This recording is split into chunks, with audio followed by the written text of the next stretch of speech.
Hello, I'm Shanine and welcome to the Chit Chat podcast, where we explore life through soulful conversation. And I'm in conversation today with Sara Sanderson, and we are going to explore the divine nature of being human.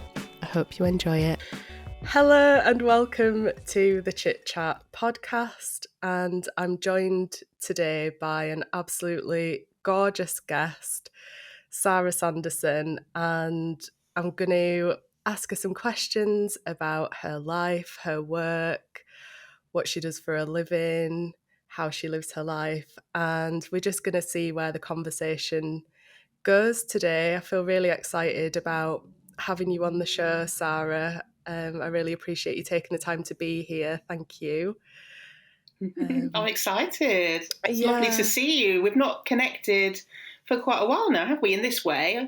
Yeah. Social media kind of gives us access to each other in one sense, but to actually have a conversation and some chit-chat, we haven't done that for quite a while. So this is lovely. Thank you. Oh, it's absolutely my pleasure. Thank you. And I think it was probably about 2 years ago that I did the last podcast episode with you on the Free to Be podcast. So it's been a couple of years, I think, since we've had the time to really just explore the space with each other and kind of check in with where we're at with everything. So it's really nice to have that opportunity today. And I guess what I'd like to know to start with is where you're at with your exploration of work. I know that you engage in helping people through exploring their own sense of liberation and being themselves, and you do a lot of coaching work with people. I'd love to know where you're at with that at the moment and what kind of work you're doing with people that you think is impactful and inspiring for them. Yeah, beautiful question. Thank you.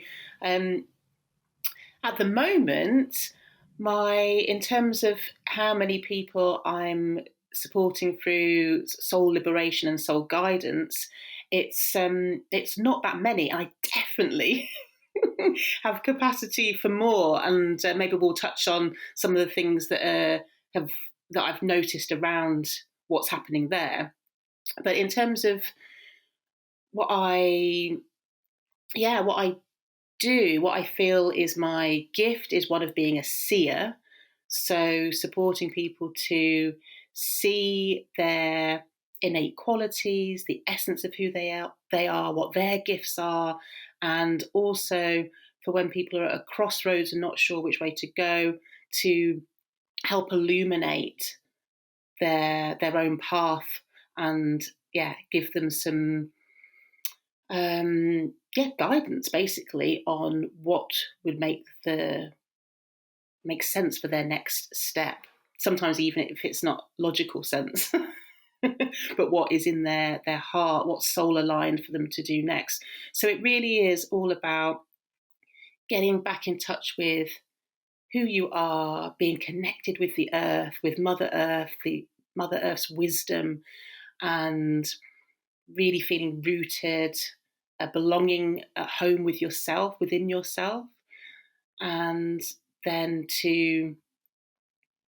with that sense of home, that sense of belonging, navigating your way in this beautiful world, which isn't always easy. It doesn't always sometimes look beautiful, but there is, when we take time to go out in nature, for example, which is one of the things which I'm very much about, we really, come home to our nature connection and the simplicity of life, the beauty of life.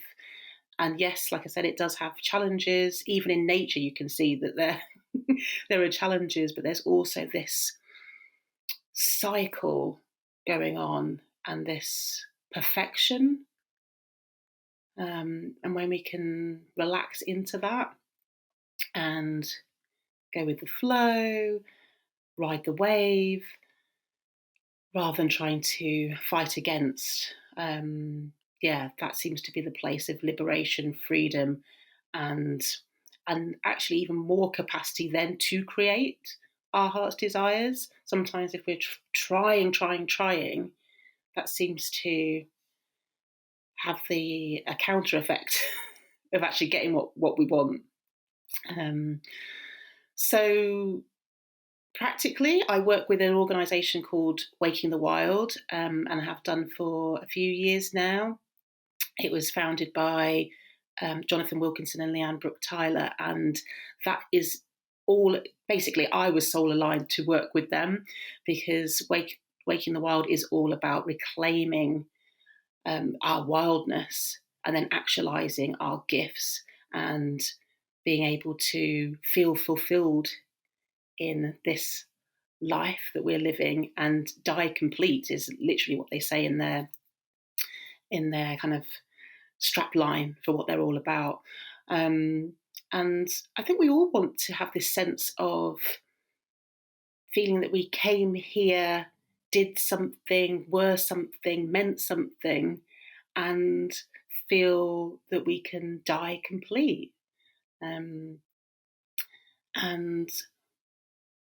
the role that I have working with them is Connection Creatrix. So I support people in their like social media groups, but also their one-to-one clients and students.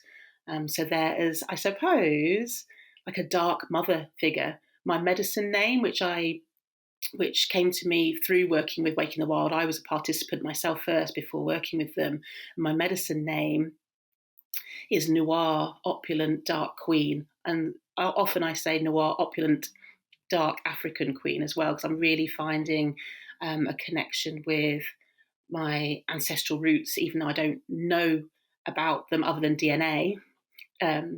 But yes, I know that my roots are in Africa, and there's something about that that's coming through. And yeah, I feel like I bring to Waking the Wild and the clients and the students there this sense of grounding, being loved and held as they journey through their own soul path and their own material for liberation. What else? Yeah. I did, as you know, start an organisation, a social enterprise called When Women Speak.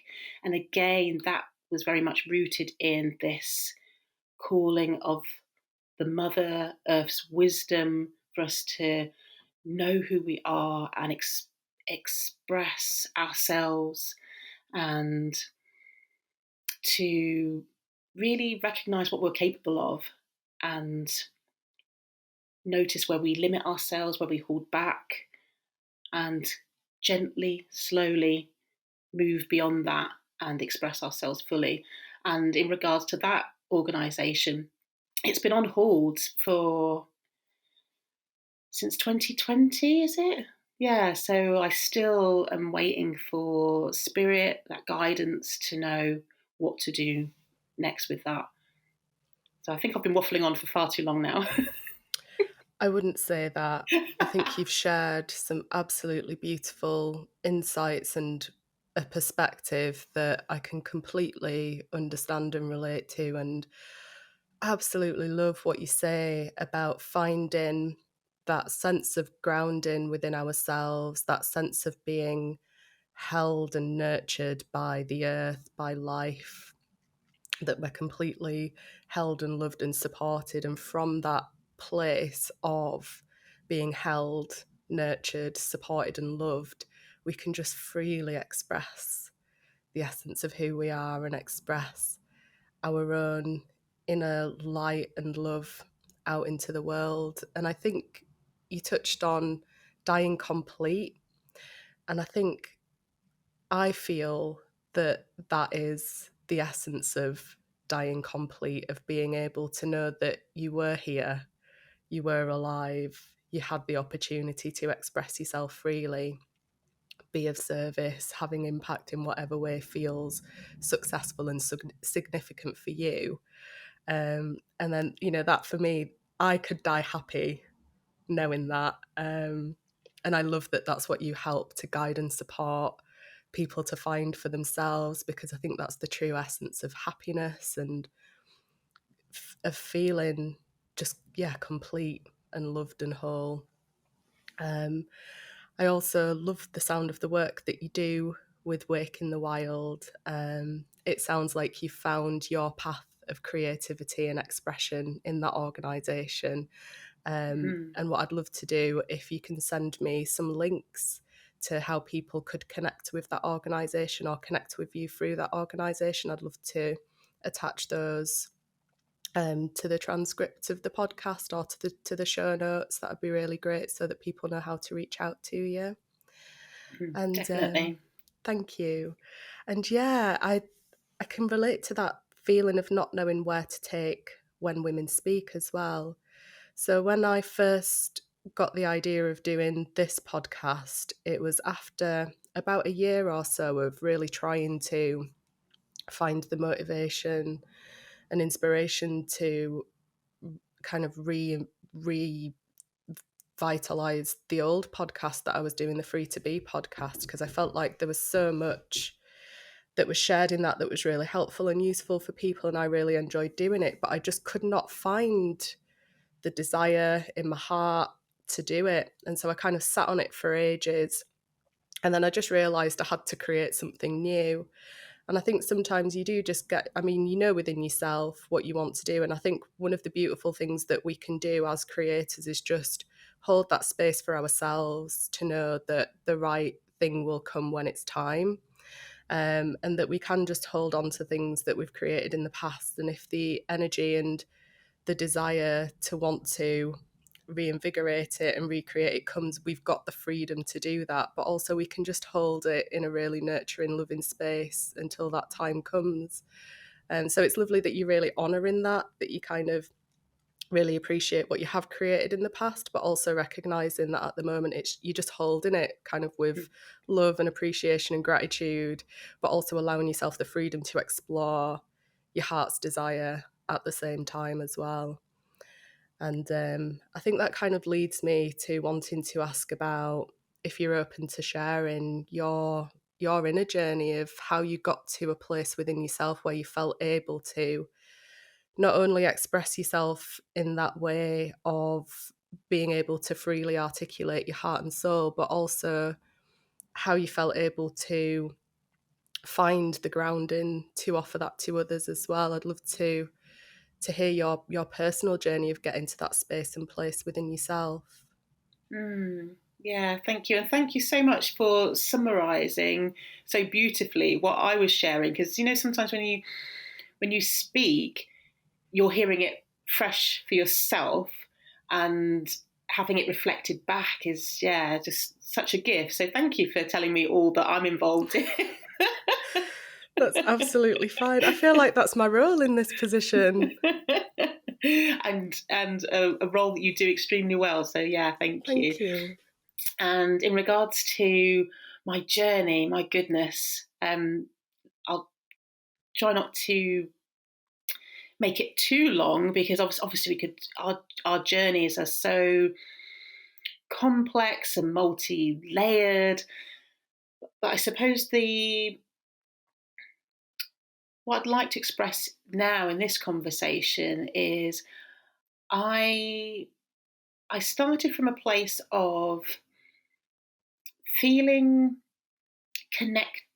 connected to something bigger than myself. And so I've never had the feeling of being alone. And just always had this sense of other realms. And then, so that's in childhood. But there wasn't anything modeled to me about that. That was just an inner thing. And also having conversations with some sort of entity, I don't know, but just conversation with something that wasn't physically there. But and then as I got older, I really just tried to fit in, but also had this sense of not belonging as well going on, in terms of I felt like I belonged in myself, but but I didn't know where I belonged externally. So always a bit of an outsider looking in.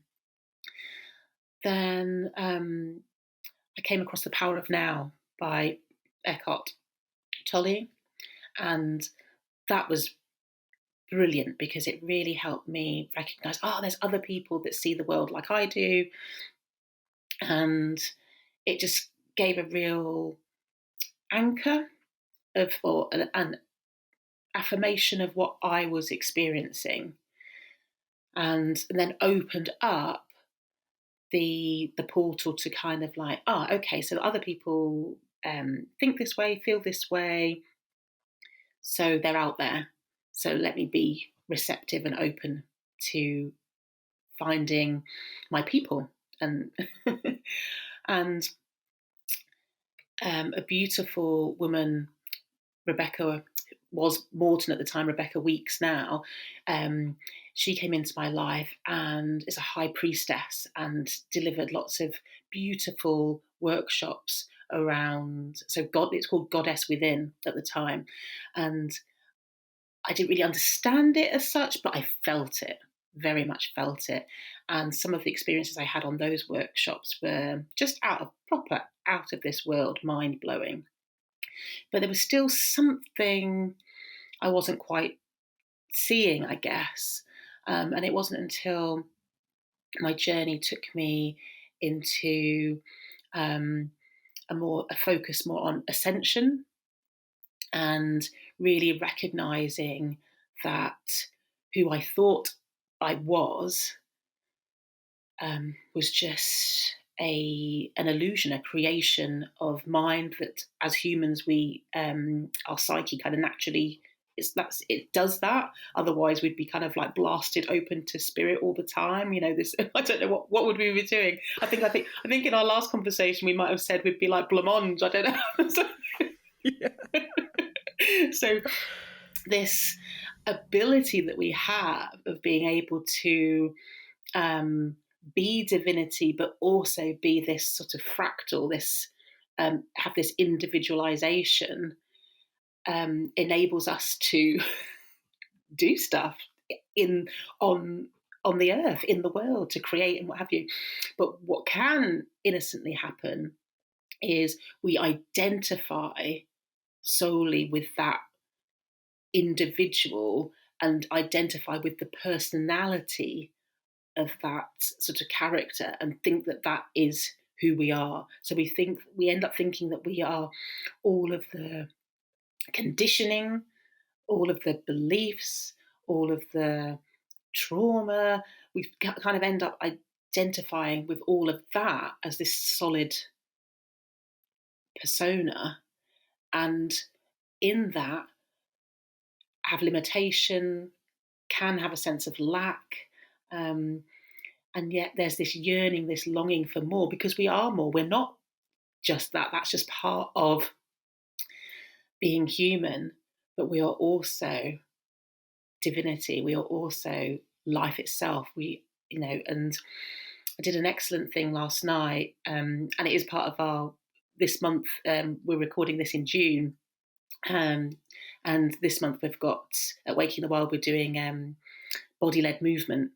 And in the circle that I was in last night, which is run by Emilia Tamburini, we did quite deep work, and then afterwards we did some shaking just to release all of that, because it was really intense what we were doing. So just to release all of that. And then Amy asked us just to stand still after we'd done the shaking and just feel our body, feel that life force running through us. And that's what we are. We are life itself. Mm-hmm.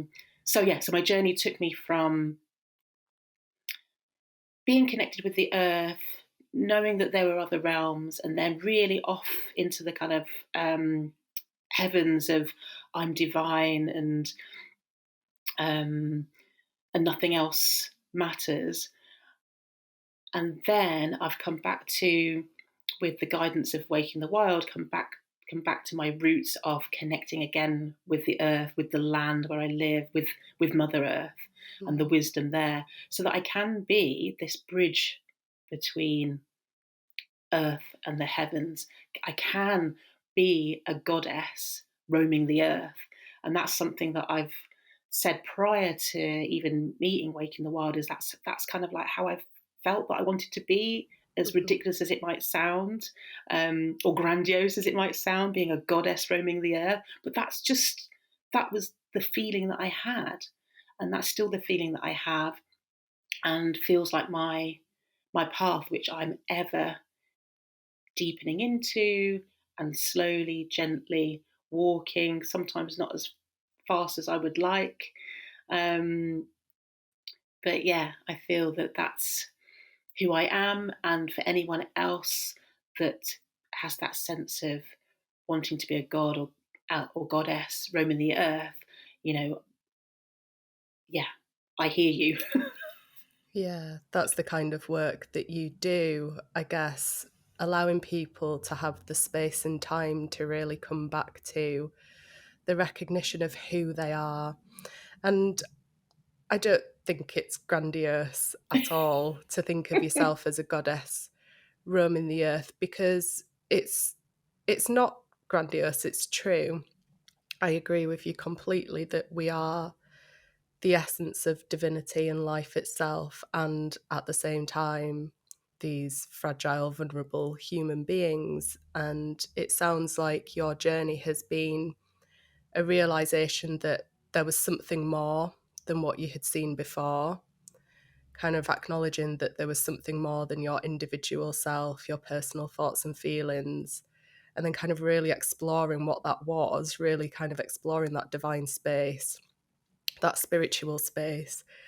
And how I kind of understand it is you kind of then saw yourself in that spiritual space and recognized that, you know, you deserve all the love, nurture and care that you can give yourself, and really started to come back to honoring and nurturing who you are as an individual within that wider perspective of being completely divine as Yes, well. yes, and that is the difference, that um, having that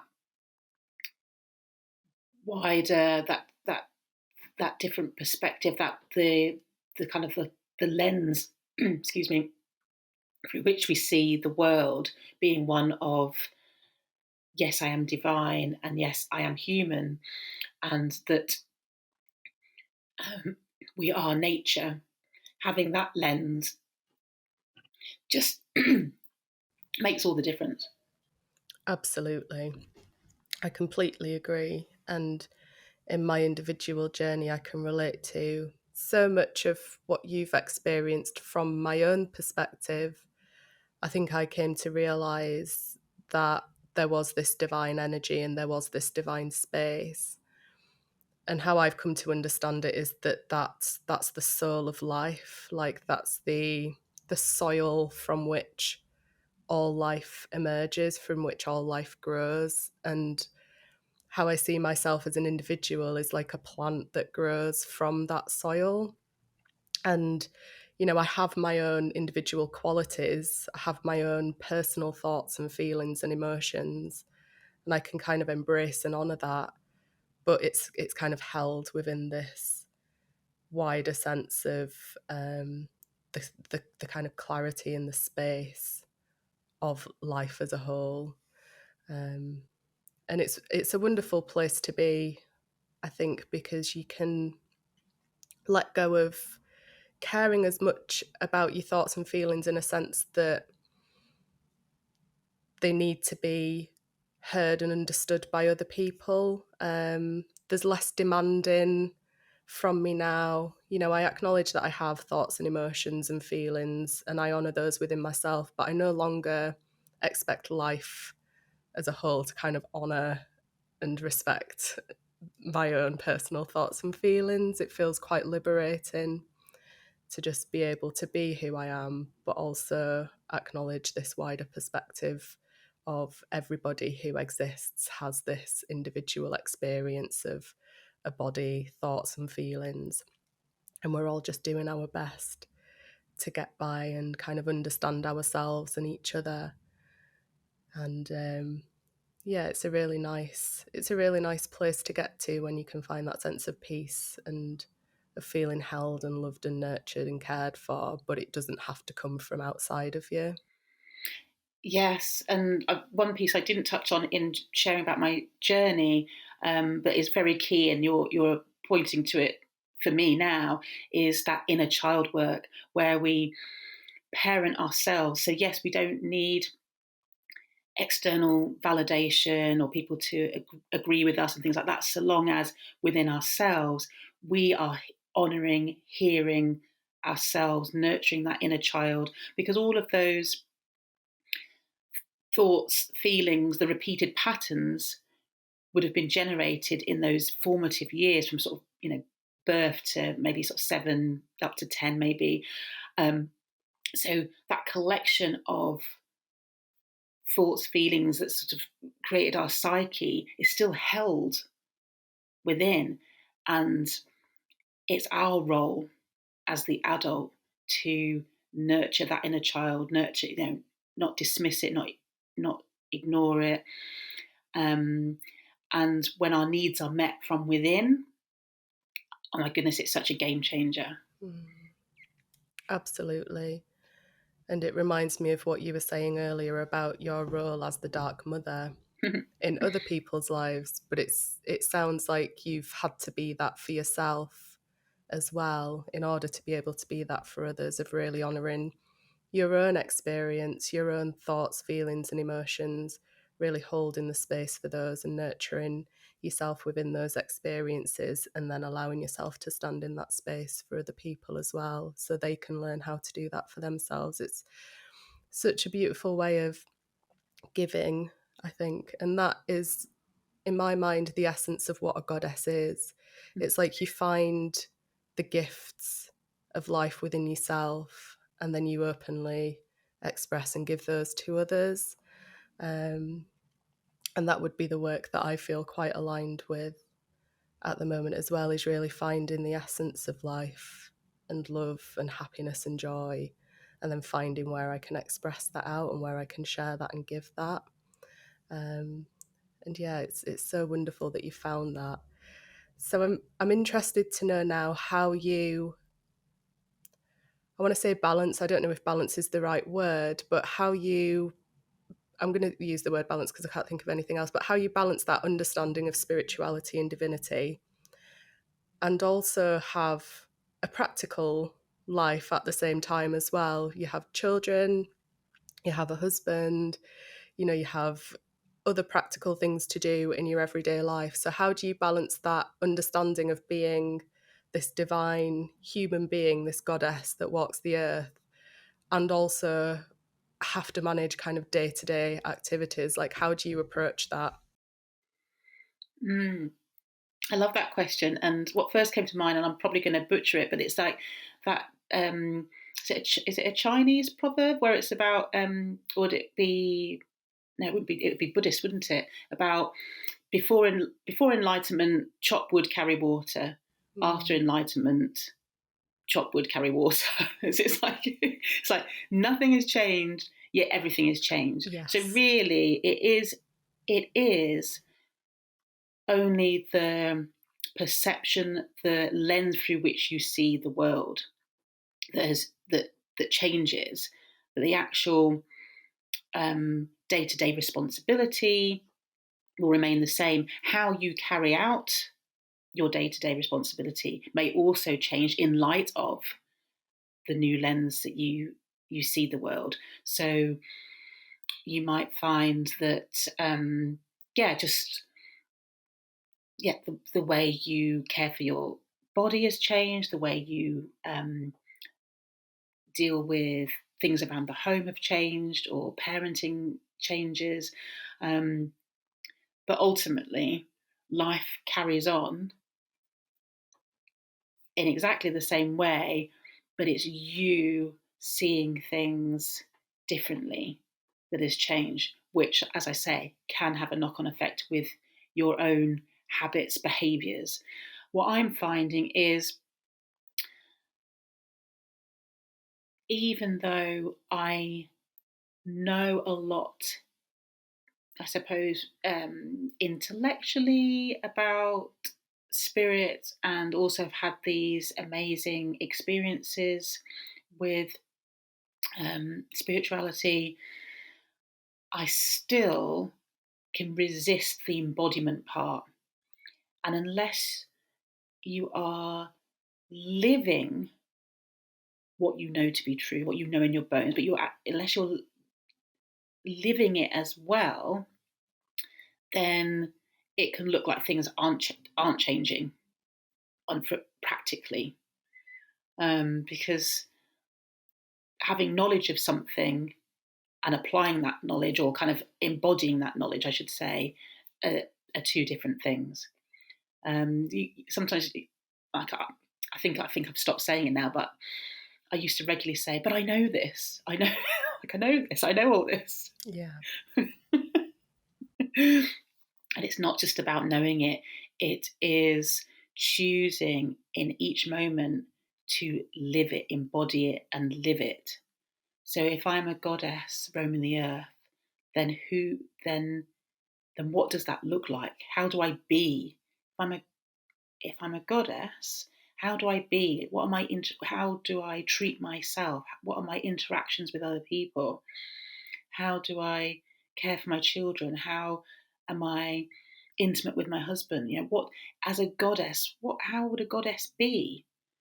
And that is I suppose, gauntlet. My big initiation is this push pull of knowing I'm a goddess, but then actually embodying it and living it. That's my material for liberation in this lifetime.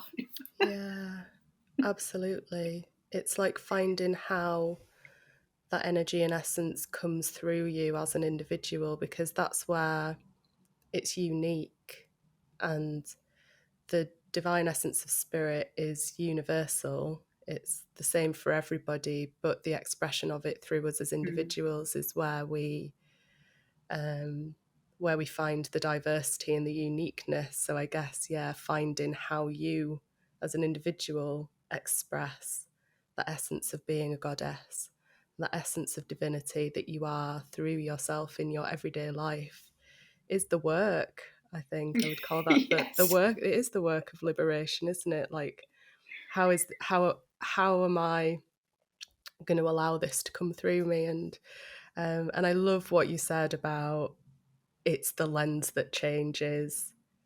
That's the key piece, I think. It's not that life around you has to change when you experience an understanding of who you are. It's that the lens through which you view life changes. And even if nothing in your environment, even if nothing else in your daily life changes, everything feels different when you look at life through that lens of who you truly are, and then operate from that place of being who you actually are. Yeah, it's like, I think, again, we might have said it in the previous podcast episode, but it's life in high definition. Really brings things into focus, and with that, experiencing the extremes as well. So really, the intensity of grief, the intensity of sadness, it's like there just seems to be more capacity to welcome all that arises with grace and humility and honor, and move through life open and more sensitive. Absolutely. I can completely relate to that. And I've found in my experience that capacity to be able to open up and surrender to what is in the moment, even if it feels challenging and difficult, is from that sense of grounding and feeling held and connected to life as a whole. Because if I am just this individual on my own, separate from anything, then everything that feels challenging and difficult is going to be overwhelming for me, because I'm just this tiny human being in a huge, massive universe. I will feel vulnerable and unable to cope with anything. But if I acknowledge myself as being an essence of life, an expression of life as a whole, then everything that comes into my experience is an expression of who I am anyway, as this kind of whole life being. There's nothing that I need to be afraid of. There's nothing I need to hide from in what I experience. And I feel that that helps for me individually. That helps me to find the resilience that I need to be able to stay open to surrendering to my experience. And I also feel like acknowledging myself as a woman and really tapping into my feminine receptivity is something that's come up a lot for me recently, and recognizing that the spirit is androgynous, essentially it's masculine and feminine, but I can really honor myself as a woman, as the feminine, as receptivity and surrender and vulnerability and yielding and emotion. And I think that's really helped me to find my sense of being open and able to just experience life as a whole. Would I be able to pull a card for you from the Divine Feminine deck that I have? Yes, of yeah, course. I would absolutely love that. With you saying about, the Divine Feminine and really kind of getting in touch with that aspect of yourself, it just like the cards are literally right next to me. So they're by, these ones are by Megan Watterson, and I just find them really potent cards. But I also feel that it can be about, for me as a seer, finding the cards that work well with me. So they kind of like, then it just adds to the potency as well. Yes. But you don't have to be a seer to use oracle cards. I think they're part of divination, so just a tool to use to help with, if you've got a question, if you're wanting to make a decision in life, just wanting some illumination. I just find them really useful. Anyway, so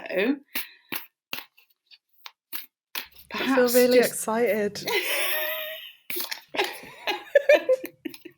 I absolutely love oracle cards and divination tools, and I have some oracle cards of my own as well, and feel like they have the potential to help me clarify my heart. So if I feel like I'm flooded with thoughts and emotions, and I feel like I'm contained within this kind of dark cloak of emotion and thought that feels confusing and overwhelming, I find that oracle cards can be really helpful for just reminding me that there is something beyond this cloud of thought and emotion that I'm in at the moment, and it can just help me to find my way through that. I think they're wonderful tools. They are. They're brilliant, and spirit is communicating with us all of the time, and it can be, but it's not like this beautiful conversation that we're having where it's really sort of crystal clear. I'm speaking, then you're speaking. Do you know what I mean? It's not quite like that, but it can be through divination. It can be through being out in nature. It can be through music. It can be through being through art, or particularly anything creative. Spirit can come through, I just think it's a wonderful, find your way of communing with spirit and know that that's always there for you. Okay, so I'm just going to pick a card just that basically that represents the way your essence as the divine feminine in this lifetime. Yeah, is that okay? That sounds wonderful. Thank you so much. Okay.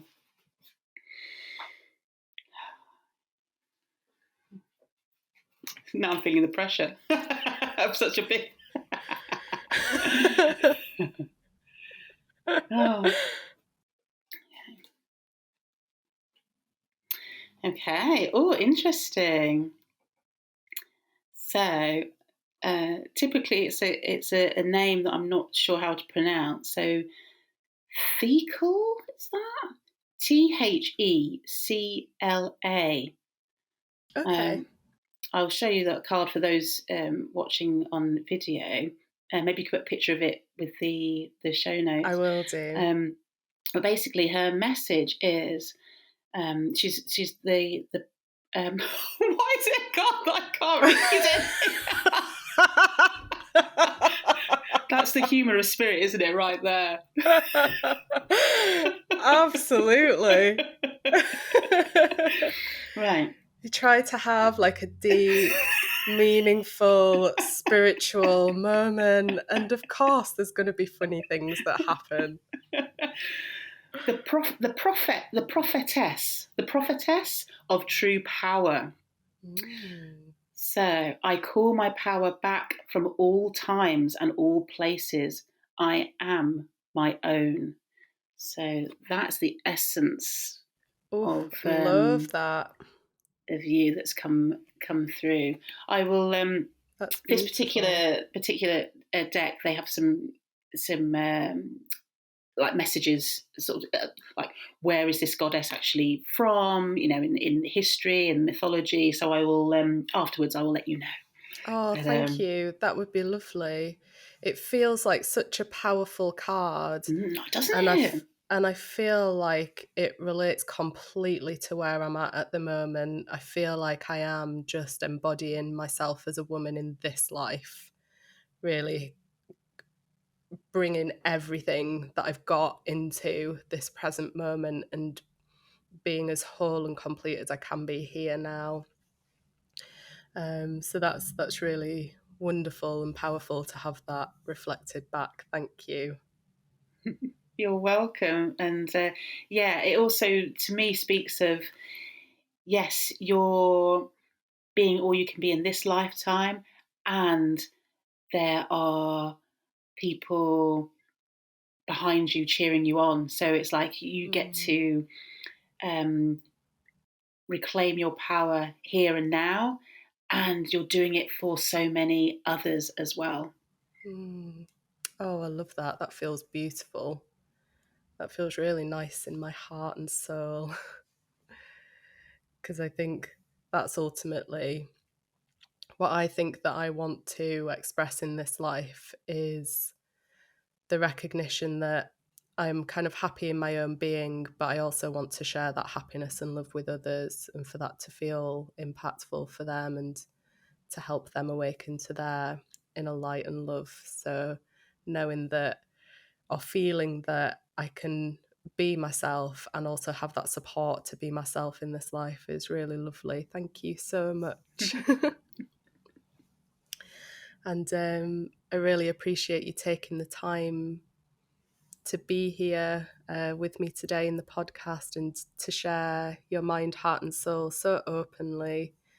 And I hope that you continue to find what you need to within yourself to continue doing the work that you do, because, you know, I felt the impact of the work that you do for myself. I'm sure that everybody else that you work with has the depth of feeling that I've experienced in your presence for themselves as well. And I just hope that you continue to find what you need to be able to give that to others. Please definitely share some links of how people can get in touch with you, and I'll definitely add those to the show notes. But thank you for taking the time to be here and for kicking off the podcast as well. I know, what an honour, what an honour. Funnily enough, because we've just finished on the oracle cards, one of the things hot off the press, which I am doing, is I offer oracle readings for people within Waking the Wild, the clients and students, but I am now starting to offer it wider. Okay. Wonderful. And right now, because I'm just starting, it is on a pay what you feel basis. And that's genuinely pay what you feel. I'm wanting to strengthen my communication with spirit and with the oracle readings, the oracle sessions. So it is that's what feels right at the moment, is to welcome someone who feels that, yes, that is something that I would like to experience. Then pay what you feel. Yeah, so I'll share the details with that, which I haven't shared anywhere other than within Waking the Wild. So it's scary to say that, but I'll do it. It's wonderful that you're taking that step. And I think that can be a really challenging part of being who you are, is knowing what you want to do and the step that you need to take. But sometimes, because you are taking a step into the darkness, it's something that you've not experienced before, you've not done before, it can feel really challenging and uncomfortable. So I congratulate you and honour you for really taking that brave step into doing what you know your heart desires to do, and for putting that out there. I'll definitely share the details of how people can get in touch with you about that. And yeah, thanks again for everything that you've shared today, and for being so open and brave and courageous about sharing your story and what you do. I just think you're an absolutely incredible woman, and I hope you continue to move forward in helping people to liberate themselves and to liberate yourself as well in the process. Oh, thank you so much, Shanine. Been an absolute pleasure speaking with you on Chit Chat. Thank you. Take care, and I will see you soon.